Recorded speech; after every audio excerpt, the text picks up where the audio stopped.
Hi, John. How Oh, you doing? how's How it you? going? You okay? Yeah, I'm good, thank you. I'm good. I'm delighted you've managed to spare the time for us today. So, without further ado, would you just like sort of introducing yourself to the viewers? Yeah, sure.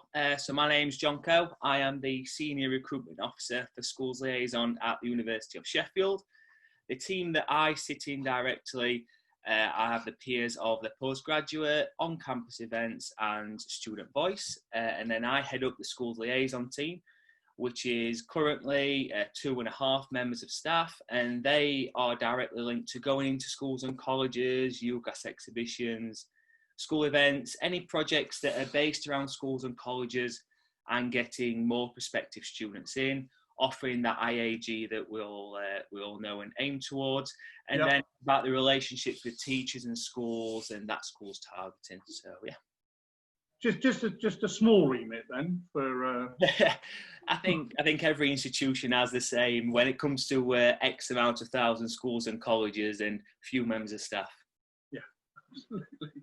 So obviously I think we're in our eighth week of lockdown. So which is quite a serious amount of time since it all started, and probably the biggest change in everyone's life is the new sort of working from home.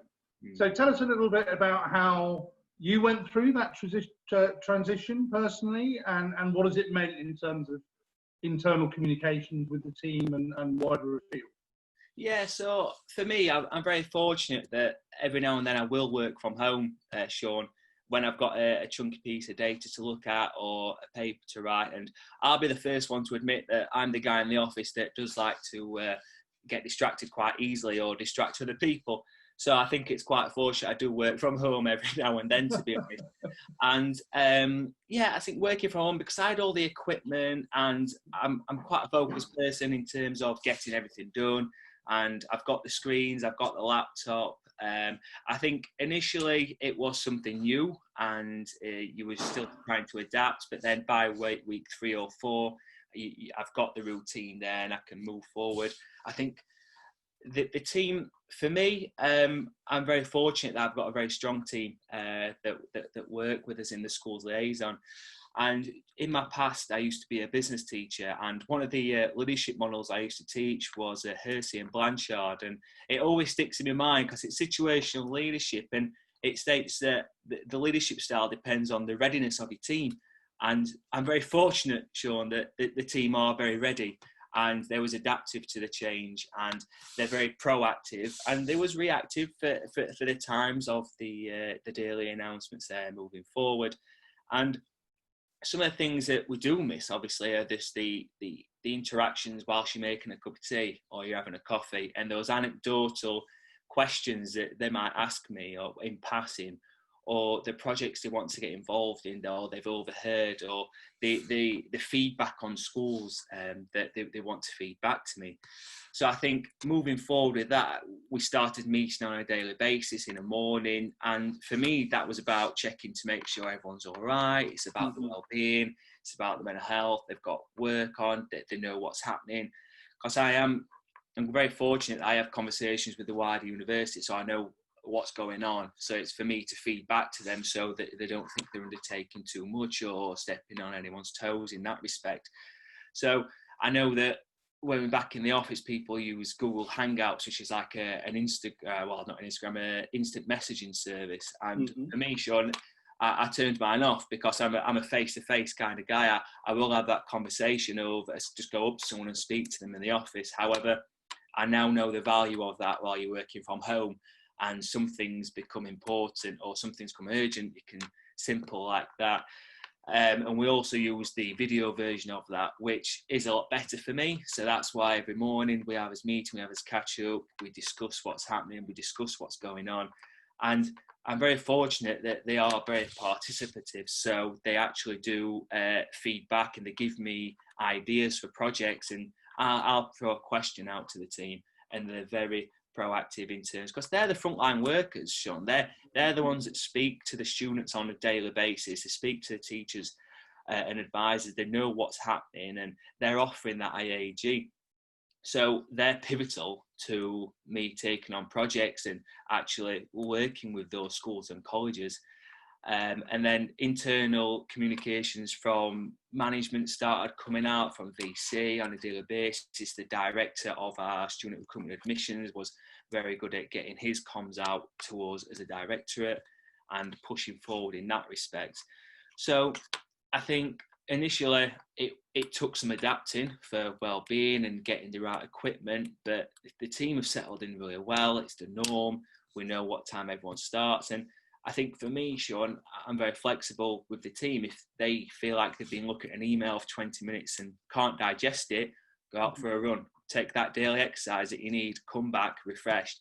I know that sometimes I need to do that. And I think having that flexibility and being able to leave the desk for half an hour and just go for a walk in your house if need be, so be it, as long as you come back refreshed, because no one likes to look at the screen for 7 hours straight, do they?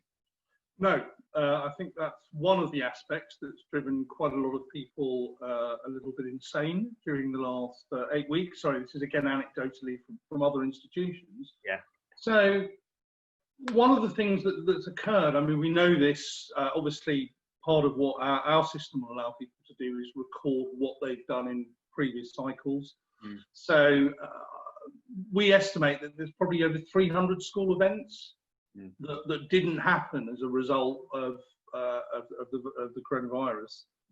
What would you say, what are the sort of general lessons that you've learned? Because obviously you've had to move more online, but do you believe that your communication is as strong with schools, for example, even without that face-to-face? Or what lessons have you learned?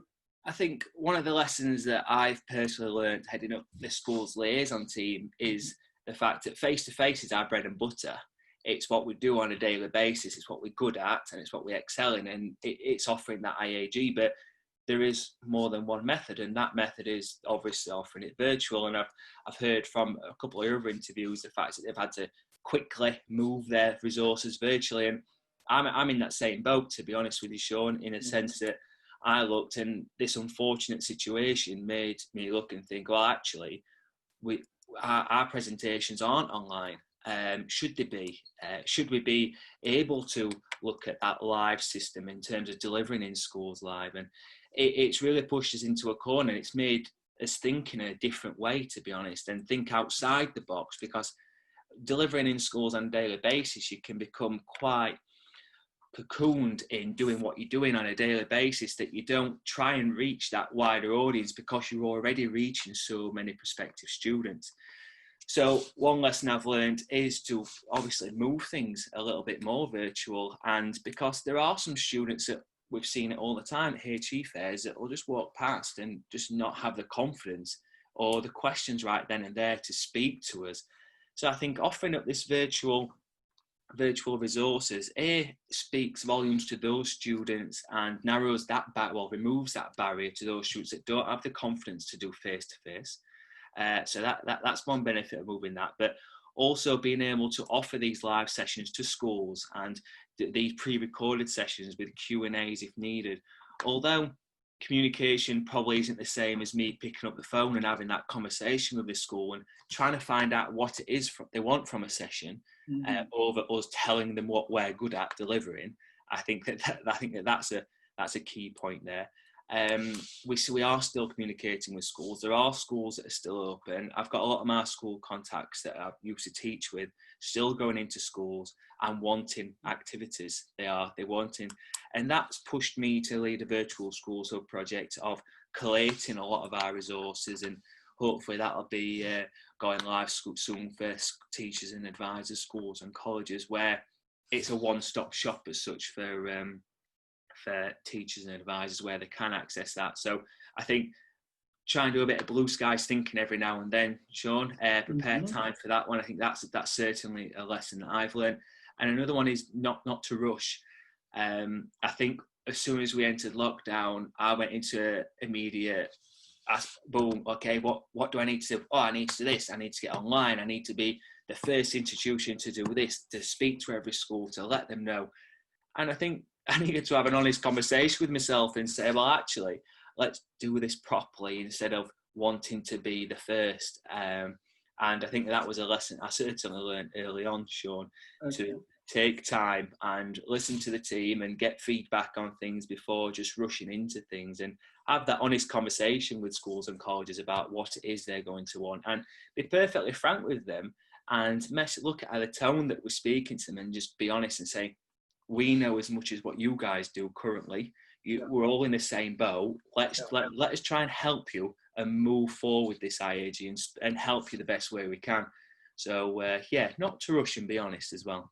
No, that's great, and I think that's very good advice. I mean, it leads me quite nicely on to the next question, which was, I mean, obviously we can't predict the future, and none of us today, even though a major announcement was made over the weekend, none of us know when lockdown will sort of finish, so to speak. But if you can sort of look forward a little bit, obviously you're talking to schools, how do you see the market evolving come September, and have you already put sort of plans and strategies in place? Yeah, Sean, so we're very fortunate that prior to the lockdown, we were granted approval to expand the school's liaison team. So we currently have two adverts live for UK student recruitment officers, with hope to have some recruitment assistants going live within the next week or two. So we are hoping to expand from a team of 2.5 to a team of 8.5 very shortly.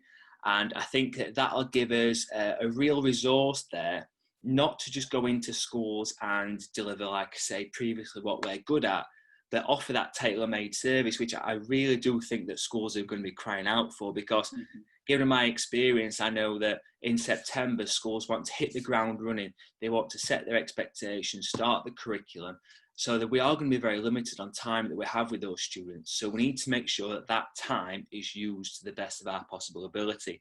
So not just an hour on a presentation, but making sure that that is suiting the needs of everyone in that classroom. Now, I don't know how that might look at the minute, whether schools are going to be open, accepting us into teaching them, if there's going to be limits there, but that's something we want to aim towards, that more tailored service. And giving us that extra resource, we are very fortunate that we'll be able to offer that one.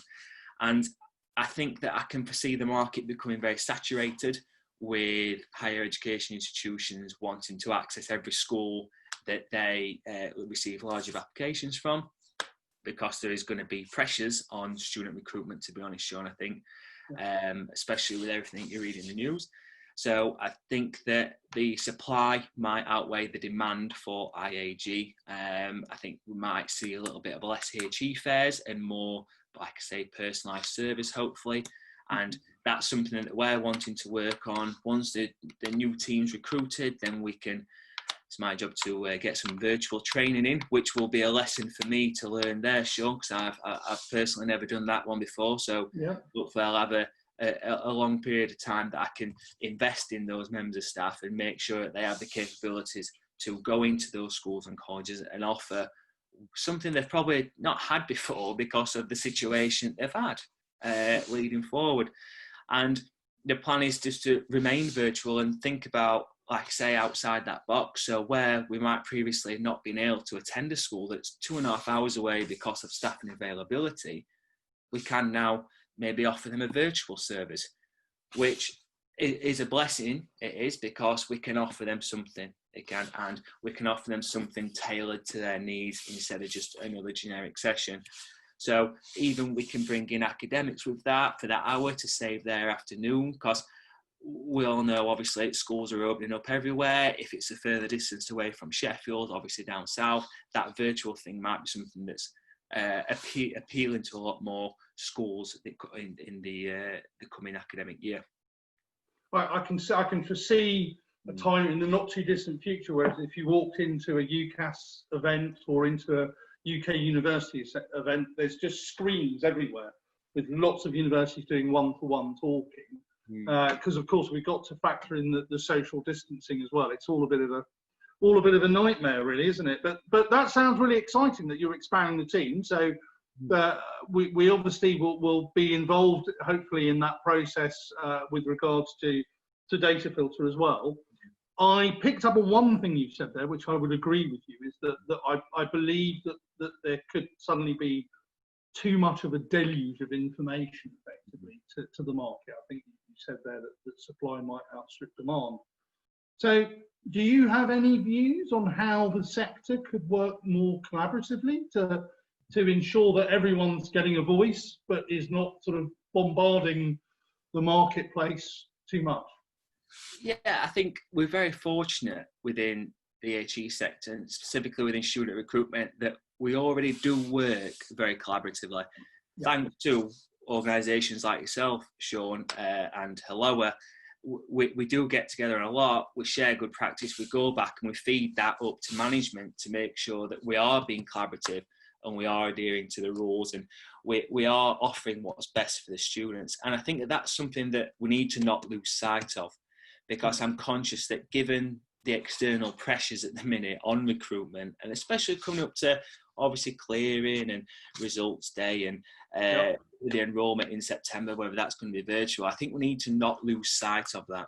So I think that wherever we can, anyone that works in student recruitment needs to remind anyone that will listen that we are a collaborative force, and although there are pressures, we need to work together to obviously make sure that HE doesn't collapse as such, and there's not people obviously fighting different corners and doing the weird and wonderful recruitment practice. And I think with the policies that are coming out from obviously OFS and Ofqual, I think it's important to follow those and not try and look for the loopholes behind those, because they're obviously set for the best interest of the prospective student. And that's why we do student recruitment. That's why we work in higher education, to give the students the best possible opportunities. And I think as soon as people start not working collaboratively and going solo, I think that undermines the main principles behind what we're doing moving forward. And like I say, we need to speak to everyone and anyone and just remind them of why we do what we do. And I think when I mentioned about obviously supply outweighing demand, I think we need to look at how we can work with that. So can we team up as institutions and deliver a session? Because I imagine that my old director of sixth form, she might receive 32 emails from institutions wanting to come in and explain the benefits of HE. Well, can that be done in a better way? Can we work more collaboratively? Can we have regional groups in what essence? Because obviously we are just wanting to offer the IAG, what our institutions offer, benefits of higher education. And from what I can tell, collaboration has never been more pivotal to the higher education market, to be honest, Sean. Yeah, no, I totally agree. And I think in some of the other interviews we've done, we've had some really good suggestions.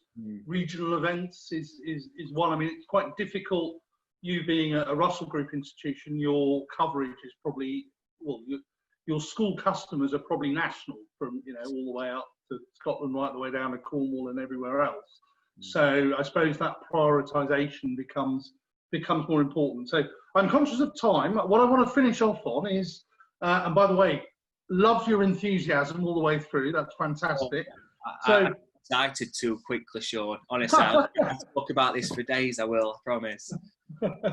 So I'll finish off by asking you how I finish off most of the interviews. If you were to give just 2 tips to colleagues across the sector, things that you've taken out of the last 8 weeks experience, what would your top 2 tips be?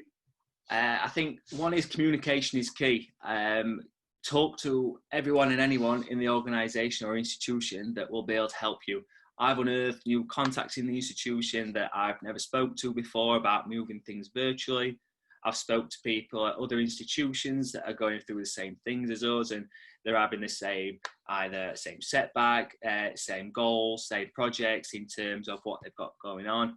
So I think listening to your interview, Sean, I think it's given me a real insight that actually everyone's in the same boat, and we can be perfectly honest and collaborate about what everyone's going through and how everyone's we need to adapt, and we need to adapt quickly. So talk to anyone that'll listen about what you've got going on and what they've got, and how you can help each other, and speaking to the schools and colleges, and I mentioned it earlier, just being honest about the fact that we're all in the same boat, but we want to help you as much as possible. I think that's one of the key tips. And I think the other one is have confidence in your own ability. we're the subject matter experts in schools and colleges, and sometimes I think in times like this you can become a little bit conscious of regarding getting something done or taking something live, and we know schools and colleges obviously a lot better than other people in the institution, so therefore we should be leading on those things, and we should have the confidence and ability to stand up and say, I know what a school might want. And if you don't, then get in contact with them and liaise with them on what they're wanting and produce it. Brilliant. Brilliant. Well, listen, thank you ever so much for your time. Lovely talking to you again today. I know now that you're, so two things I was going to say to you. One, I'll see a lot more of you, obviously, when you have recruited your new team members, and best of luck with that. And obviously, don't forget to put the job advert in the comments box on LinkedIn when we finally post the video. You never know, that might work. I'm sure all those budding young school recruitment officers will see you and know that you're the right place to come and work. Thank you, Sean. I appreciate your time, and great work on the interviews, and continue with Datafiltr. It's an amazing software. We thoroughly enjoy using it, so thank you. Brilliant. Thanks very much for your time, Jon. No worries, thank you.